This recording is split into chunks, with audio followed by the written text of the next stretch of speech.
We are just at the beginning of probably the most historical shift that I can think of in centuries.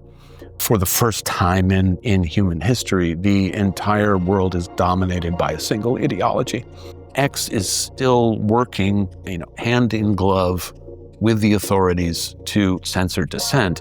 We don't call it censorship anymore. Now it's visibility filtering. The first red flag to me was Elon Musk himself. I mean, the man is a key component of the military-industrial complex. He's a military contractor. People focused on Elon Musk in his Captain America suit, so they don't look at X Holdings Corp. This is who bought Twitter. This is who freed the bird. They cannot dissolve the simulation of democracy completely. I don't think totalitarianism wins. Greetings and welcome to my interview today. My guest is CJ Hopkins, an American playwright, novelist, and political satirist who is living in Berlin for 20 years now. And your award-winning theater plays have been produced internationally on big stages. You have tens of thousands of passionate readers globally, and you are the author of several books, including the sci-fi novel Zone 23, Trump-Apocalypse, The War on Populism, The Rise of the New Normal Reich, and your new book coming out, which is Fear and Loathing in the New Normal Reich.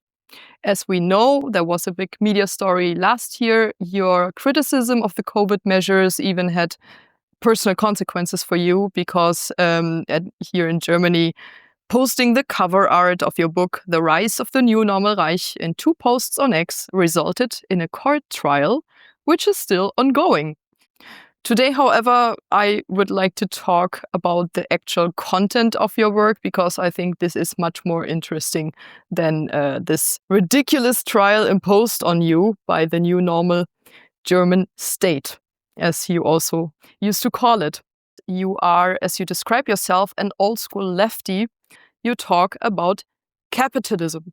Can you explain why do you not talk about technocracy or neo-feudalism so much, or about all these other isms, but you deliberately talk about capitalism? What is capitalism? Why do you talk about capitalism? And at which stage is global capitalism right now? Great question. First, let me just say thanks for having me over to talk to you. Sorry, I forgot to add that you had a cold. It's Still ongoing. Have a cold. I've had a cold for about a month. It's really nasty. It's getting better, but people will probably hear the remains of it in my system. Anyway, it's a pleasure to talk to you about this stuff, and I'm really glad to talk about this. I think people have heard the details of my case enough for now, and the questions that you have, this subject, I think is more interesting. I'm not a formulaic Marxist who looks at capitalism in terms of traditional Marxist stages and what have you. My view basically has been, the short version of it is, we live in one big global capitalist world. Global capitalism is the dominant, globally hegemonic system that we all live under and that we have lived under for about 35 years now. If you go back in history, you can see the expansion of capitalism and capitalism, striving towards global dominance throughout the 20th century. There were 2 major reactionary pushbacks against that evolution, one of which being the Soviet Union, communism in the Soviet Union, and the other being fascism. And both of those failed. And by 1989, by 1990, the Cold War was over. And when the Cold War was over, that was really the last big ideological adversary to global capitalism, the Soviet Union and the communist ideology. since then, that's really when we became one big global capitalist world. And part of the message that I've been trying to get across from people, I mean, I'm an entertainer, basically. I try to make people laugh, but yeah, I've got a theoretical side. And part of the message that I've been trying to get across to people is that we are just at the beginning of probably the most historical shift that I can think of in centuries. It's for the first time in human history, the entire world is dominated by a single ideology, and that ideology is global capitalism. That's where we are. What I've been tracking in my work, I think, is the early stages of the evolution of this new globally hegemonic system. I think people on the right and libertarians, freak out when I talk about global capitalism, simply because things are so polarized now, and people read things in terms of, are you for this or against this? And when I critique or analyze the global capitalist system, a lot of people just automatically assume that, that I'm in favor of communism and I'm a Stalinist and that I'm the enemy of capitalism, which I think is kind of funny, because I don't really have a problem with the essence of capitalism. I don't have a problem with private property. I don't have a problem with people working for other people and getting paid to work for other people and buying and selling things. I like to buy things, and I sell a few things. It's not about that. It's about understanding the structure of the world that we live in. Let me try to actually be a little bit clearer about what I mean when I'm talking about global capitalism. What I'm talking about is an ideology, and sometimes I call it a post-ideology, because when you live in a globally hegemonic system like we do, ideology really becomes defunct. Because when your ideology dominates the entire planet, you don't really need an ideology anymore. Your ideology just becomes reality, becomes just the way it is. I used to drive my actors crazy back in New York City in the 1990s. I would go into rehearsal or I would go into a workshop and I would ask them, who is the greatest, American actor? Who's the greatest, or not even American, who's the greatest actor that we have right now? And people would say, Daniel Day-Lewis or Philip Seymour Hoffman, Meryl Streep. And I would say, no, it's Arnold Schwarzenegger. And it's Arnold Schwarzenegger because at that time, Arnold Schwarzenegger was making the most money. And my point was, and the point that I made to the actors was, money is the only measure of quality and value that we have. It's fine for us actors, gathered in a downtown theater in New York City we have all our values and we decide what's good and bad.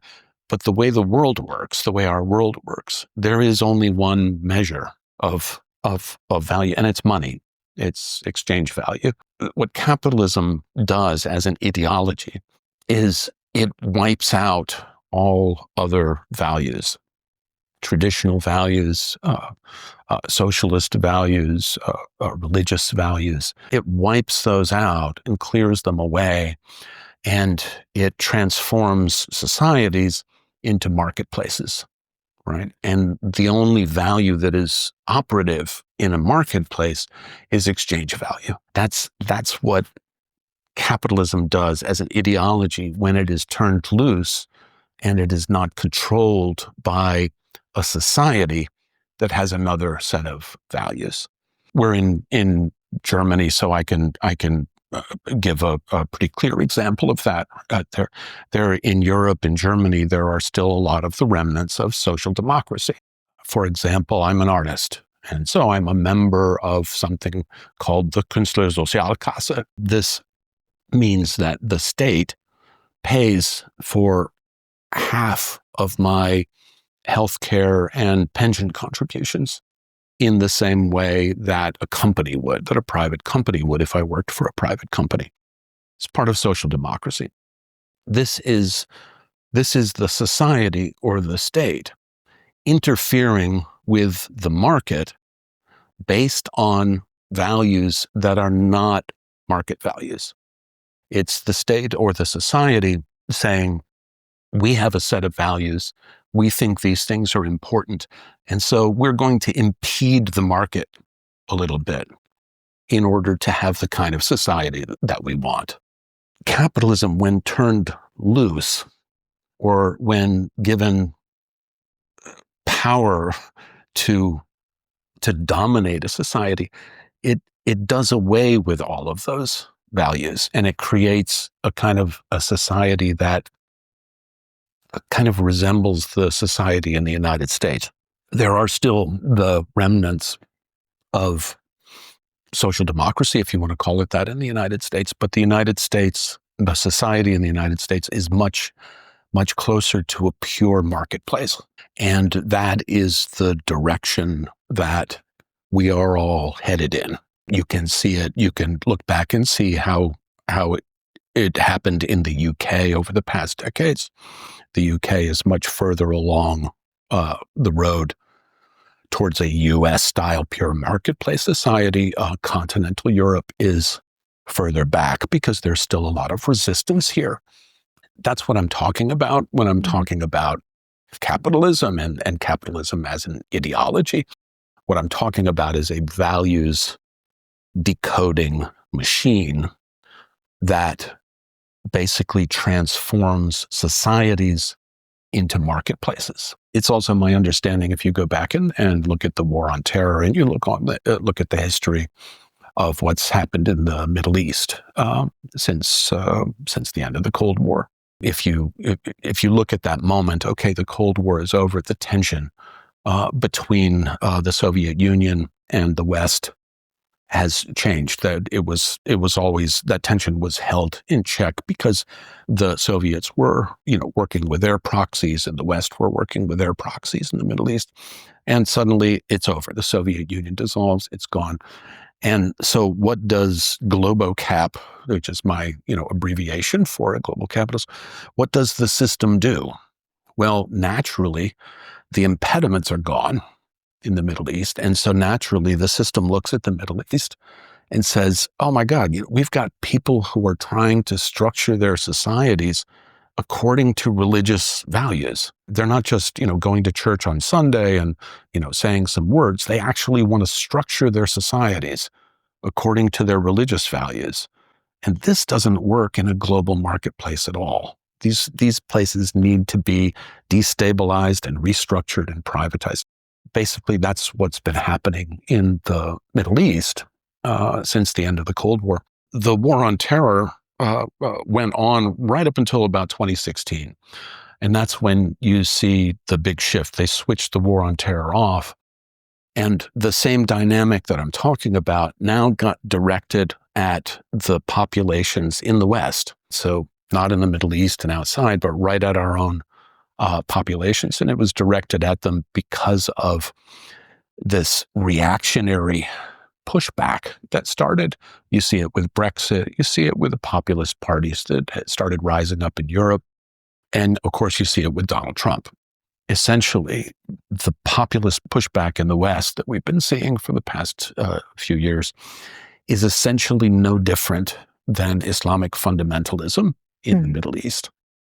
Both of these are reactionary rebellions against the spread of global capitalism. These are movements or dynamics, forces that are basically saying, no, we don't want our values dissolved. We don't want to live in a pure marketplace. We want to continue to impose our social values on society, and we do not want to let pure market forces determine how we will live. Radically different, the right populists and Islamic fundamentalists, but essentially the same reactionary force pushing back against the evolution of global capitalism. And then 2020 comes along, and it's right at the end of Trump's first term.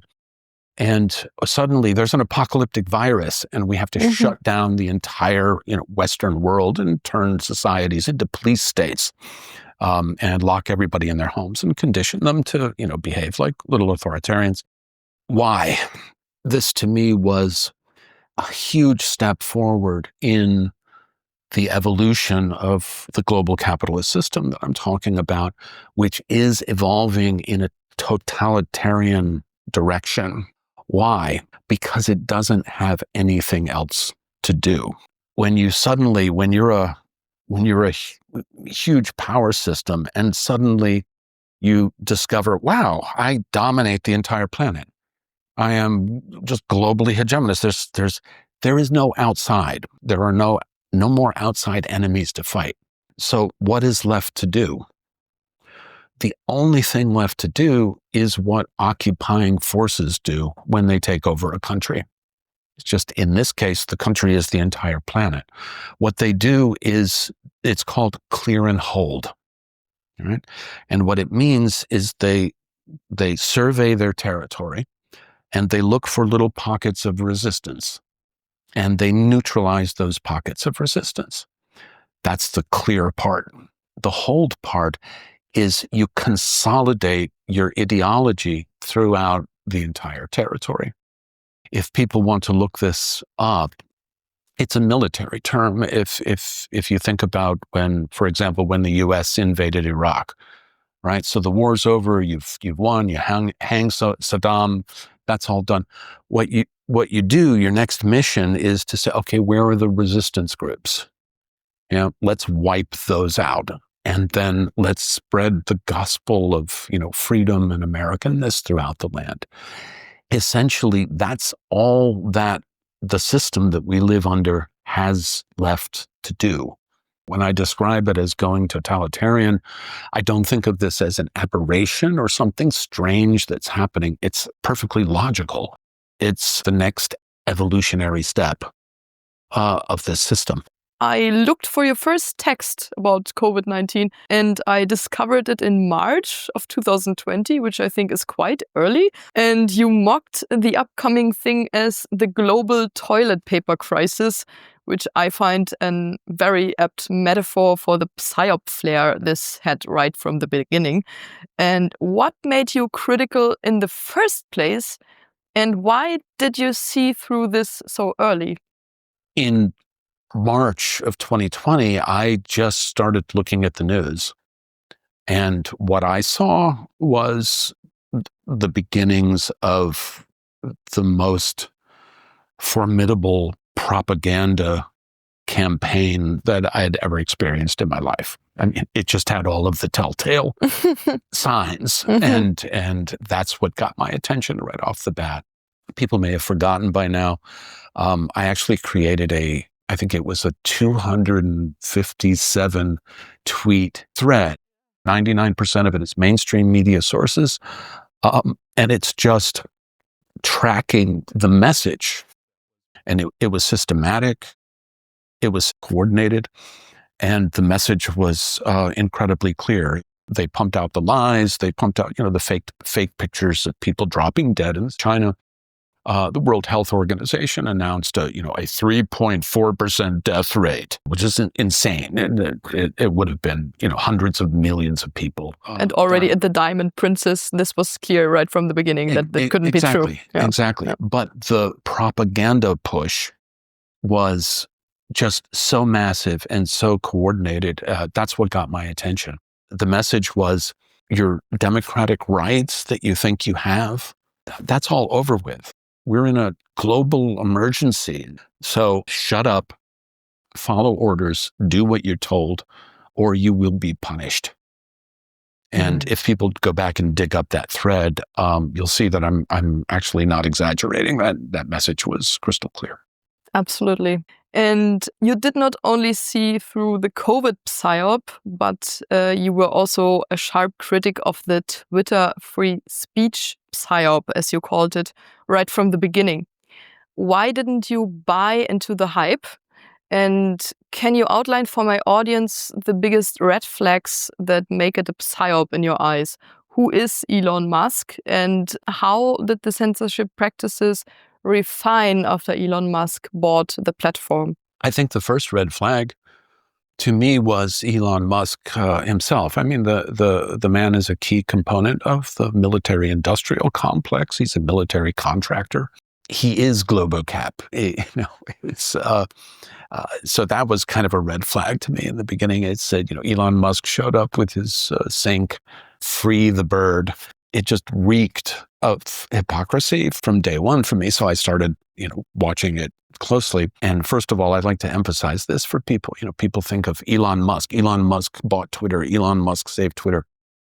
Well, Elon Musk and an incredibly long list of huge global capitalist entities that people can look up. There's an article on Forbes. They finally forced X Holdings Corp to reveal its members. And you can look and see this incredibly long list of huge corporations and wealth funds and Saudi royalty and other oligarchs. This is who bought Twitter. This is who freed the bird. It's not Elon Musk in his suit of Roman armor. But I'll use Musk as a shorthand. What Musk did is he bought Twitter, and we have to go back because people need to understand or remember. At that time, Twitter had been exposed. Pretty much everybody understood that the government and other authorities' hands were all over Twitter, and that they were censoring people and deplatforming people. And Twitter had been exposed as completely corrupted by the authorities. And so something needed to change. So, Emperor Elonicus to the rescue. Elon comes in, he buys Twitter, he announces that the bird is free, he starts his PR operation. And what he does is he brings back some of the more prominent people that had been deplatformed, people that I like and respect, like Jay Bhattacharya and what have you, but also mostly, right-wing influencers and, people who, frankly, I think are bigots.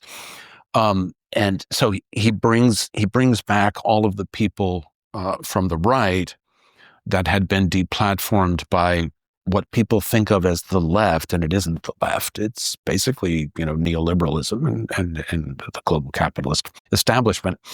So he brings back all of these people and just starts rolling out this incredible public relations campaign about how now X is the free speech platform. What he did is he bought a company and he rebranded.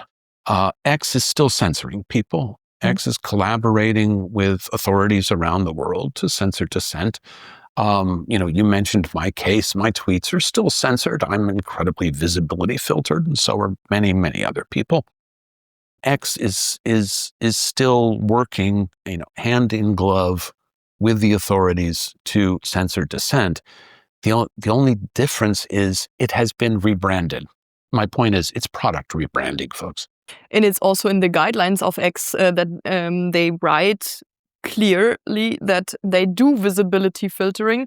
And as Linda Yaccarino, the CEO, who happens to come from the VEF, said, we also fight against content that is lawful but awful. Freedom of speech does not mean freedom of reach. This is the official policy of the X company. And Aya, as you said, it's stated, it's printed right on the site. It drives me crazy. I get into arguments with people and they go, what are you saying? X is a free speech. I said, it's printed right on the site. I'm making this up. You can go and look at the pages on the safety site, and they say very clearly. Exactly. And you have another account which is connected to your artist side or your author side, Consent Factory, where you publish also your text besides your blog. And you wrote, on X, they put a fake age-restricted adult content label on all your tweets. They were covering all of my tweets with little labels that said this tweet might contain adult content, which basically makes it sound like I'm a pornographer. And these labels were put on tweets that were just promoting my book. They're called interstitial labels, and X still uses them today. So this is during, X time. And so I wish I could remember the name of this, of the former safety lady. So I caught her and I embarrassed her, basically. And so X stopped putting the labels on my account. They continued to put them on many other accounts, like Off Guardian, for example. This is part of the future of censorship. We don't call it censorship anymore. Now it's visibility filtering. It's mind-boggling to me that people believe that they're on a free speech platform. I made the point recently, when you're on X, you are literally on a propaganda apparatus of the United States government. This is a platform that is owned and operated by a key member of the military-industrial complex, who is also now a U.S. government official. That's the platform that you're on when you're on X. And it's just mind-boggling to me that people won't get that. I think one reason for the Musk cult, as you also call it, and the fact that people are so uncritical about everything that's going on X right now is this origin story of X, let's say, which was the Twitter files. You also wrote about this right from the beginning. You said actually it was a very important story, but kind of we do not hear anything about the Twitter files anymore. So what happened to this story? The Twitter files, what Musk did, this was a part of the original rebranding and whitewashing that he wanted to carry out in the beginning. It's the perfect thing to do. You bought a company that is corrupt and that had been infiltrated by all sorts of, censorious forces. So the logical thing to do if you're going to rebrand and you want to whitewash the company that you just bought is you do a limited hangout. So you expose a lot of that previous corruption, right? So that people can see that, oh, you're for free speech and you're showing all the corruption in the past and everything. You're opening up the books and so everyone can see what's going on. What a lot of people don't understand when I say limited hangout is they think, oh, then he thinks it's fake. Well, it's not fake. The Twitter files was an incredibly important story. I know Matt Taibbi and I respect a lot of the other Twitter files journalists. I don't put them down at all for doing this story. If I had been in their position, I would have done exactly what they did. I would have jumped all over this story. It was a huge, monumental, important story. It was also a limited hangout at the same time. Limited hangouts are real stories. The point of the limited hangout is to give you this real story, which is only a small part of the larger story, so that you will stop asking about the larger part of the story. And this is exactly what the Twitter files did. This huge, important story came out. Everybody got very excited about it.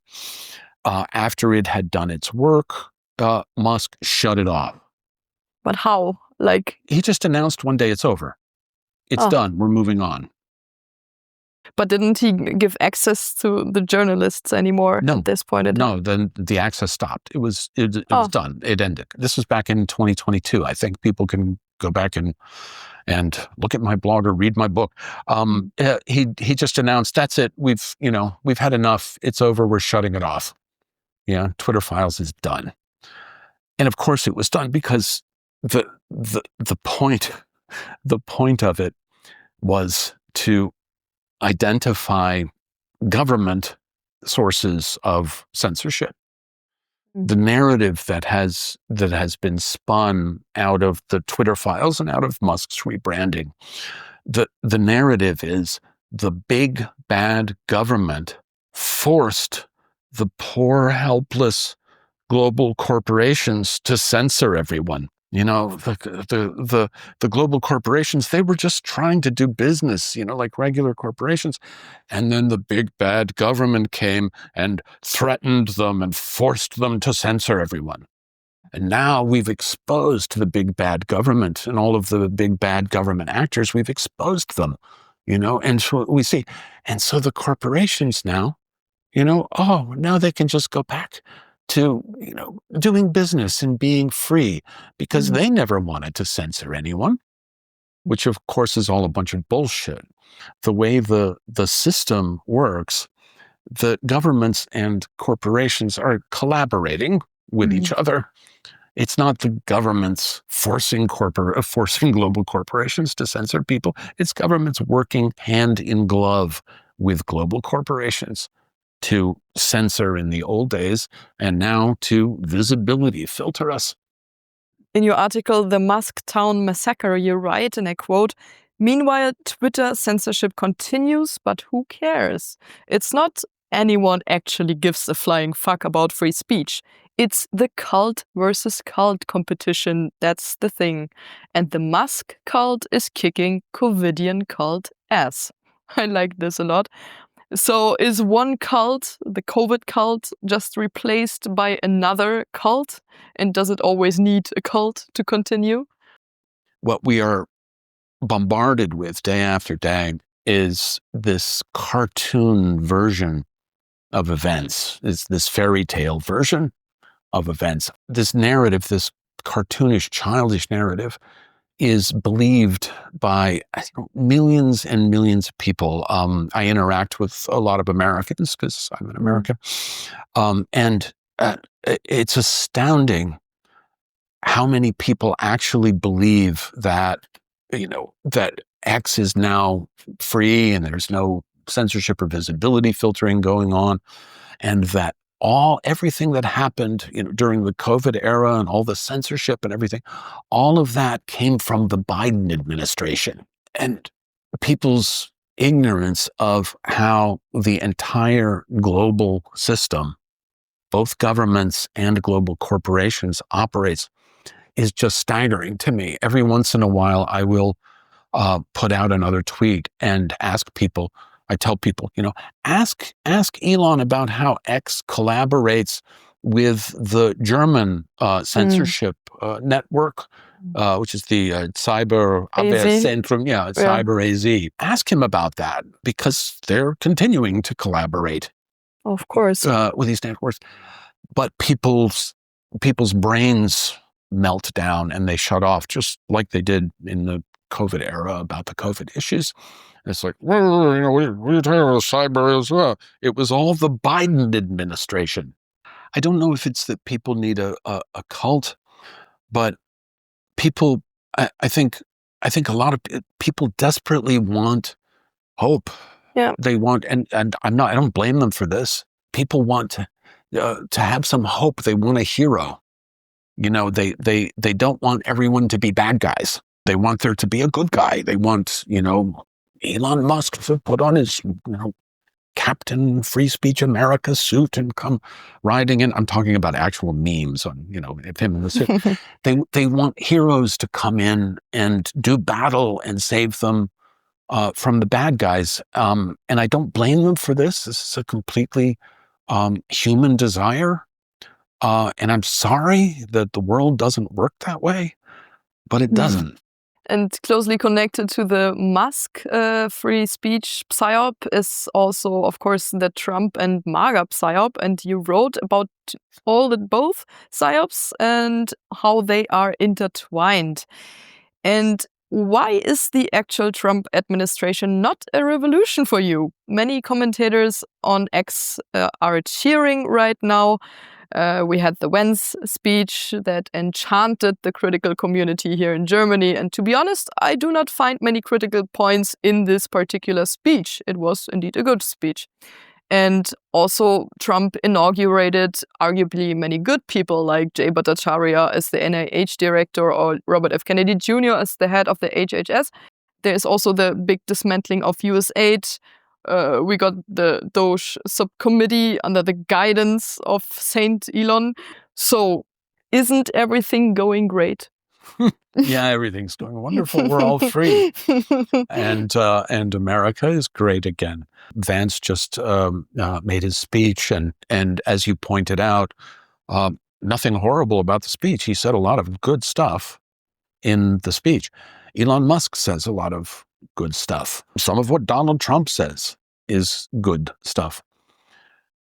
Again, it's not about what people say. I'm smiling, I think, because it's frustrating to me that I have to make the point to a lot of readers and people on social media that politicians don't always mean what they say. Right? It's so frustrating that I have to make this point in 2025. Politicians sometimes make speeches, for tactical reasons. Yeah, you've got Vance who comes into Europe and, again, blaming the Europeans, right? It's you Europeans. You Europeans are the problem, right? You guys are the ones that want to censor everybody with the DSA and you want to attack free speech, right? It's not the global corporations. It's not the entire global capitalist system that is cracking down on dissent, right? It's just you bad Europeans, just like it was the bad Biden guys, the bad, big, bad government Biden guys. What I'm seeing I over and over again is as the system transitions through this phase, what it's doing is it's pointing at people, it's telling people, look, those are the bad guys. Those are the ones over there. All right. Not us and not the system.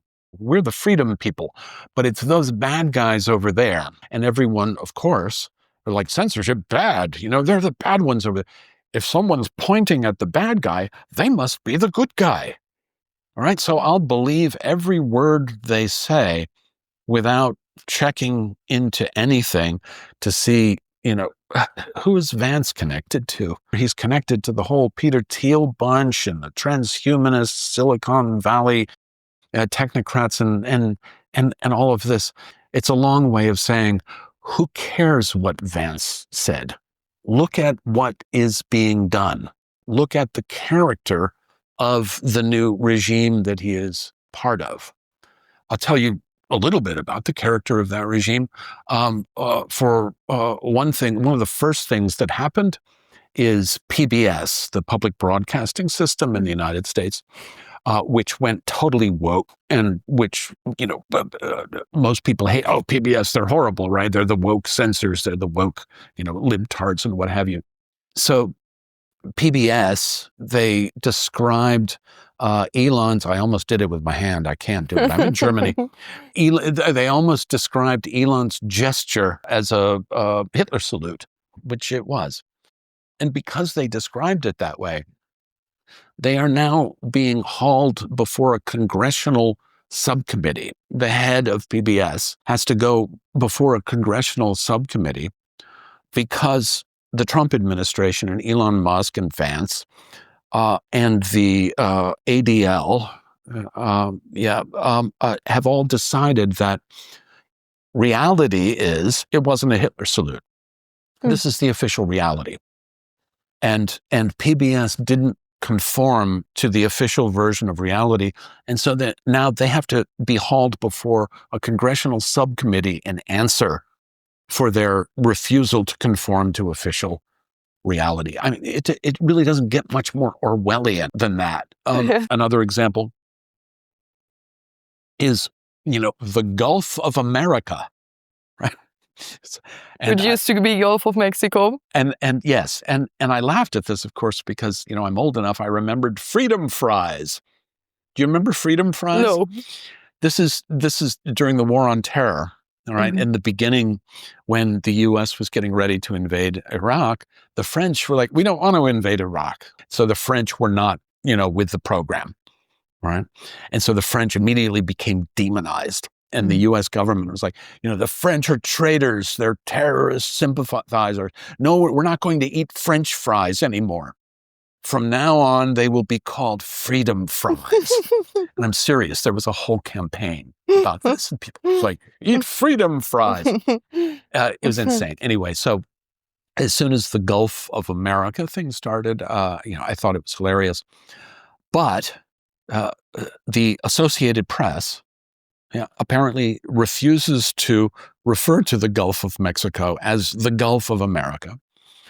And so the Trump administration and Vance, who we were talking about originally, The Trump administration has now banned the Associated Press from all White House events, press events, banned them from flying on Air Force One, and has basically unpersoned the Associated Press in a very public way, which is meant to communicate to people, if we say it's the Gulf of America, you will say it's the Gulf of America, or we will ban you. We will punish you. This is the message that is being put out by this administration, whose vice president just came to Europe and said a bunch of good things. But he also says 2 + 2 = 5, obviously. Exactly.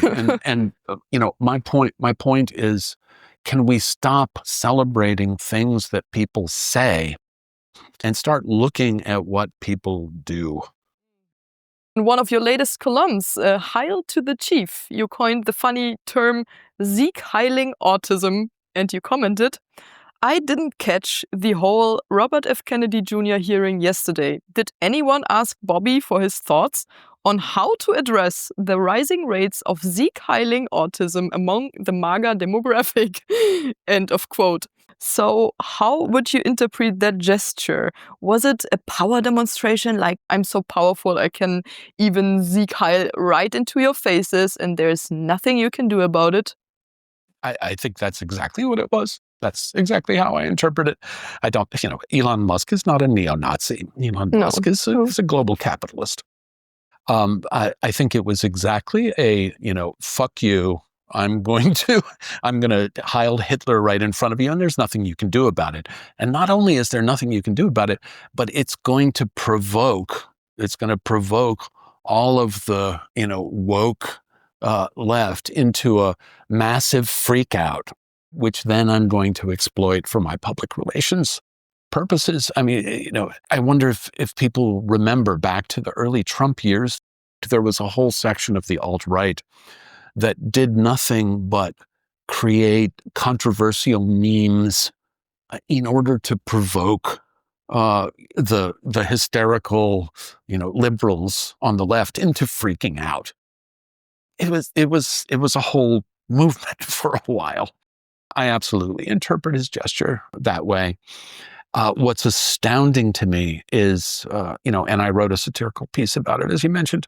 What's astounding to me is just the fanatical reaction of Musk cultists, is what I call them now, writing in. I mean, I was just flooded with furious replies and reactions to people saying, "You're out of your mind, CJ. How could you possibly interpret it that way? He was simply expressing his love, and there was nothing about that." People were just beside themselves with rage that I would even suggest that it was a Hitler salute. It's bizarre. And that blends perfectly in something else you described in your article, A Tale of Two Psyops, which means the Trump and the Musk psyop. I found a very interesting quote. One of the most effective ways to neutralize an opponent is to let them win.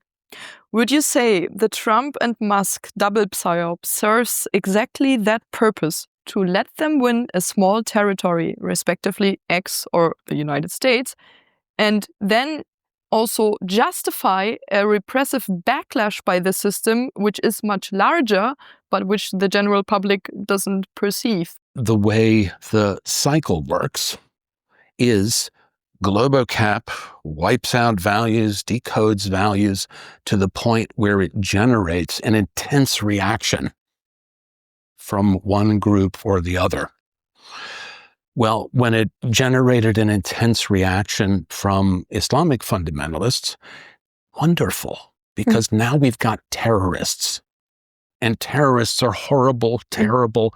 And so we have a bad guy that we can fight and that everybody can hate. Switch it to right populism, right? Right populists, during the first Trump years, it didn't really work, because Trump never really turned into Hitler, and he wasn't a Russian agent, and it didn't really work. What the system needs is, it needs right populists to become this fascistic Hitlerian force in the same way that Islamic fundamentalists became this terroristic force. Unfortunately, I think we're now entering a stage where the right populist forces are more and more becoming the very bad guy that the system needs them to become to continue its evolution. If you take a look at the For You feed of X, and this is the feed that is curated by X, where they amplify what they want, they de-amplify what they don't want. If you look at this, there's a lot of this stuff is, really no different than Der Stürmer, from the Nazi times. There's just, flagrant anti-Semitism and bigotry, and it's being amplified. Do I think that is being done by conspirators who are manipulating things? No, I do not. I think it is happening organically as this reactionary force becomes more furious and perceives itself to be becoming more powerful. It is becoming more arrogant and more reckless, kind of like what we were talking about with Musk and his Hitler salute. It's getting to the point where we won, we can say whatever we want, we can call people whatever we want, we can be as openly bigoted as we want, which of course the system loves. So it's like, oh, thank you.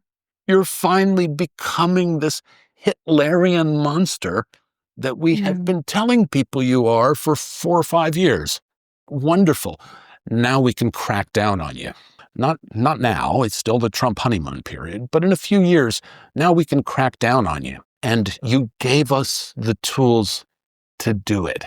Just like when Islamic militants carry out a terrorist act and kill a bunch of civilians. The system's, thank you, you killed a bunch of civilians, wonderful. Now we have carte blanche to crack down on you and to do whatever we want. You also compared the actual Trump-Musk Hopium campaign to the Obama Change campaign, which I found interesting. And we all know after the Obama Change campaign, he started several wars. And do you think this governance practice of creating endless hopium cycles is the natural way that late-stage capitalism evolves? Sure. It's the way of keeping us engaged in the movie. It's amazing to me that anyone who lived through, the Obama period, the Hope and Change period, I mean, they gave the man a Nobel Peace Prize. And, he just bombed the shit out of, 8 Middle Eastern countries and assassinated American citizens.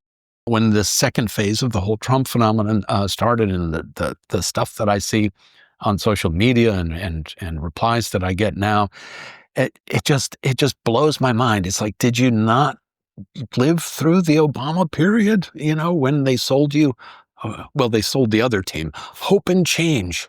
Hope and change. There was no hope and change, right? This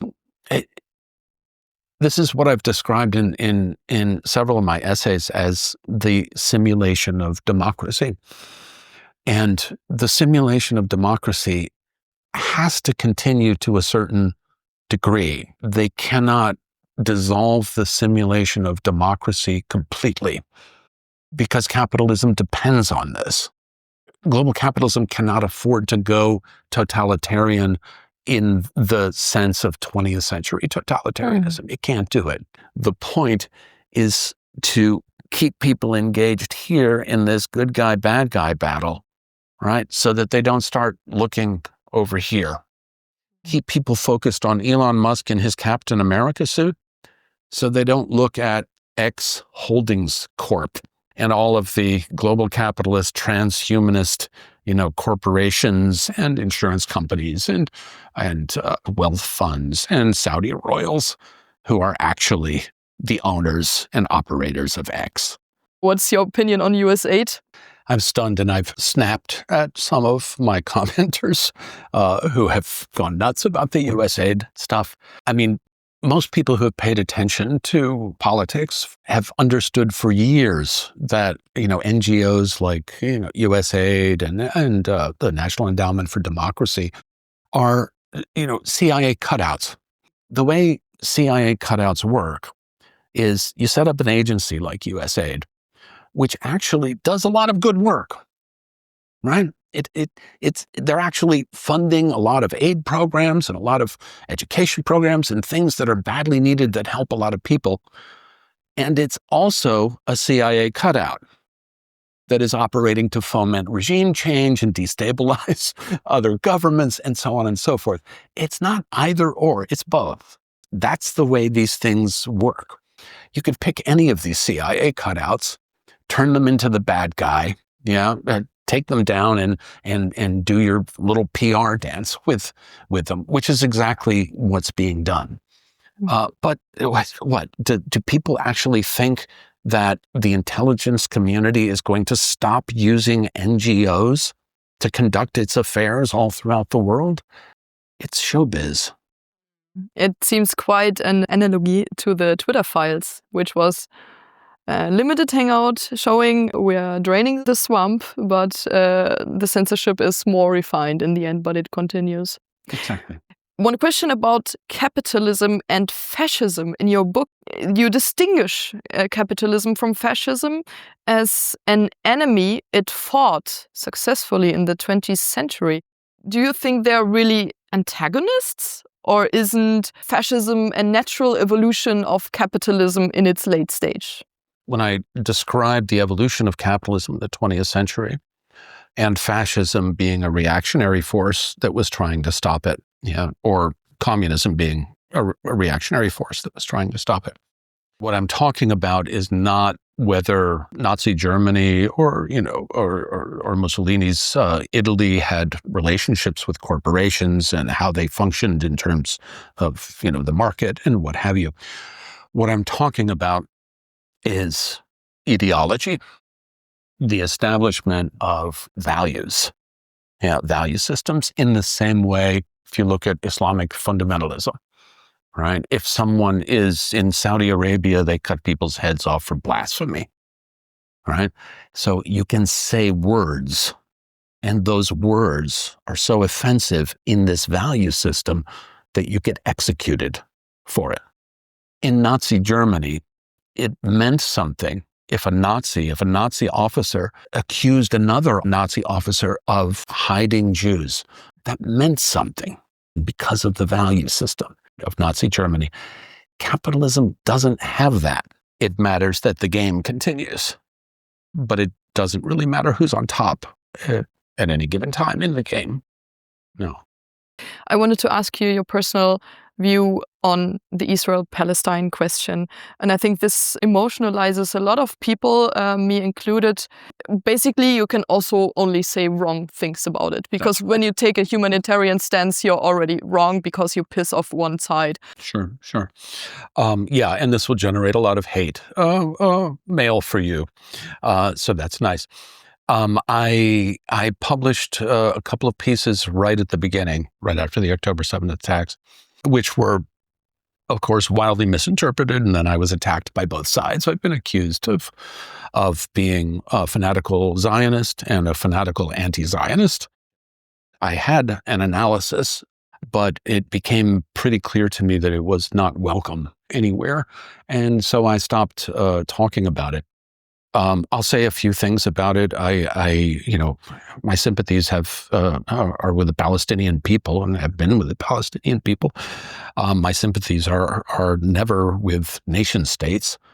At the same time, I don't see Israel as some sort of aberration in the history of nation states. I'm an American. I come from the United States of America. We mass murdered millions of people. We wiped out, an entire people from a continent. This is what empires and nation states do.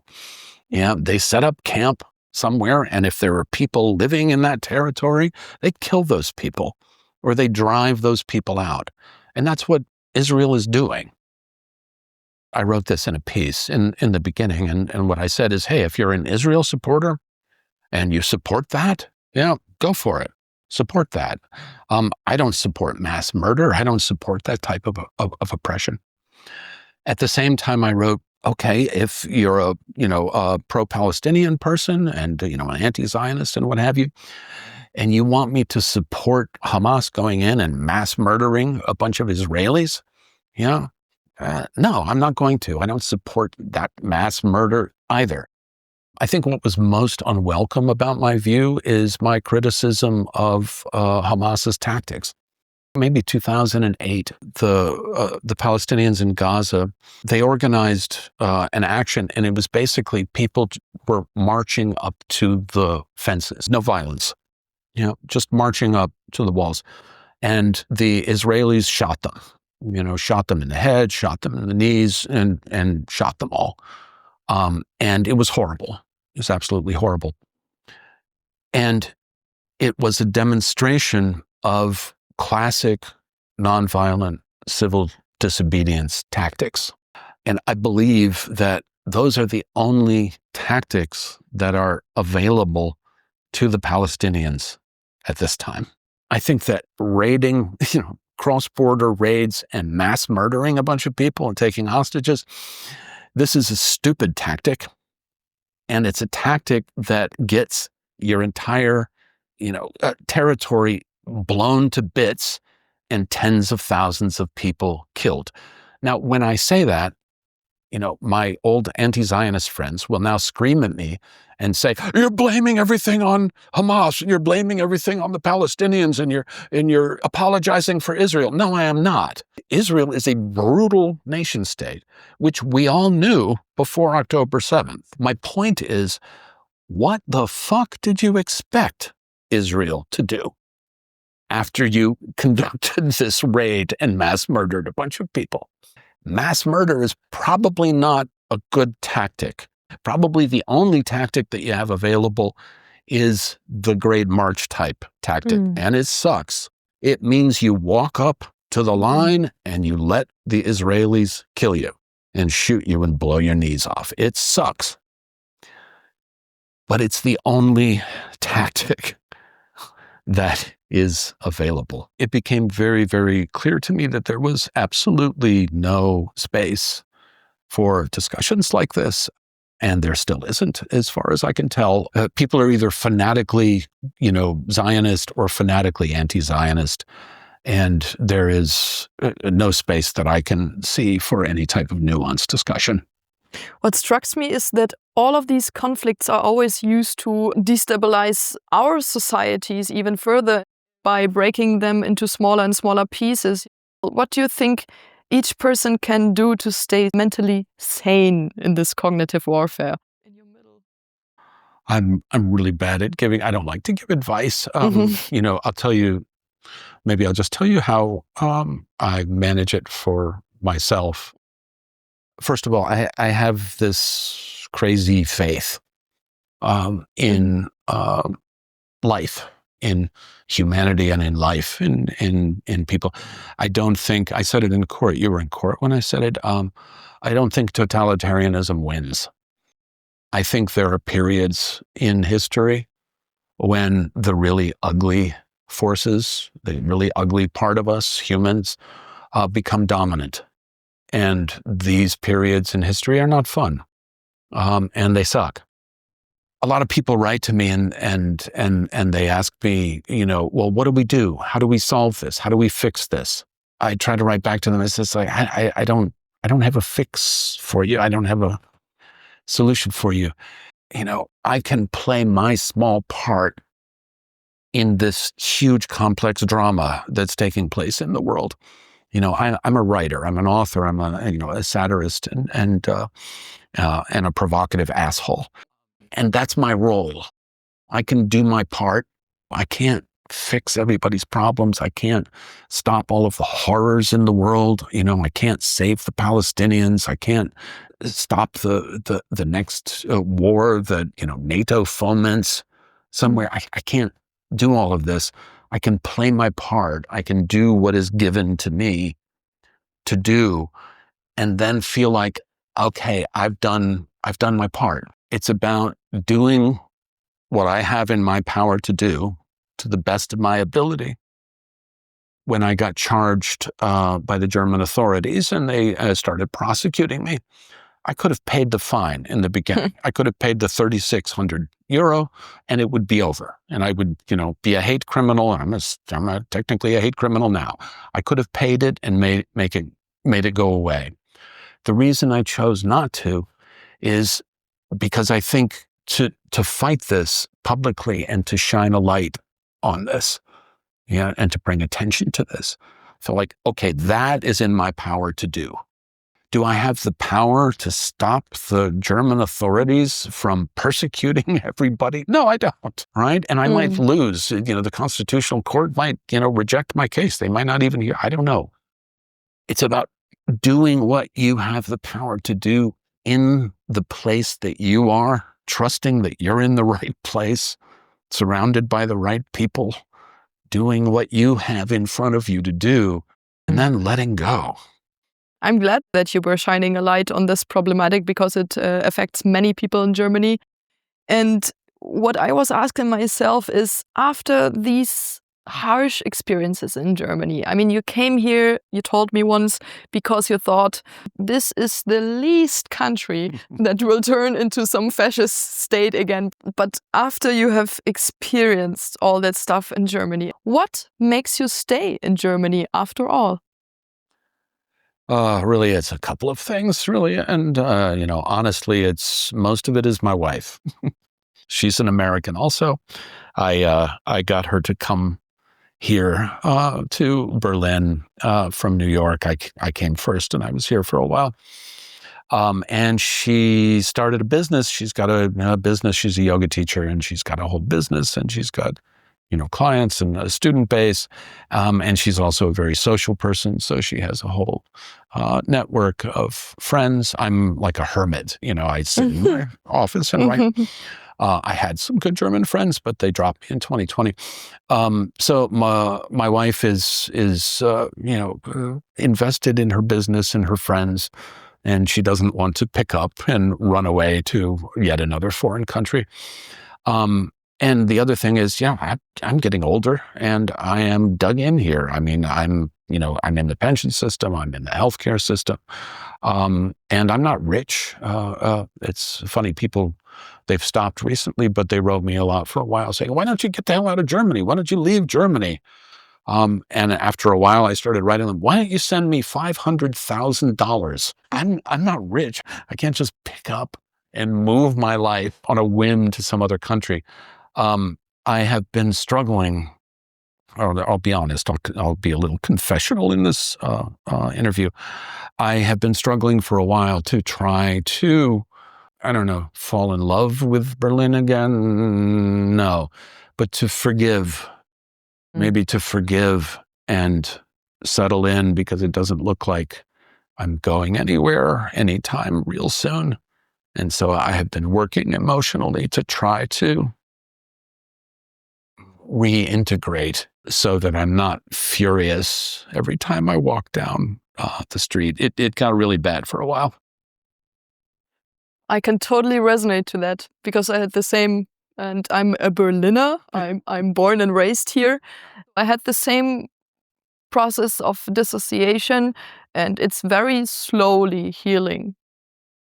CJ, thank you so much. I'm also glad that your wife is so bonded here, so that we have you here for more years to come.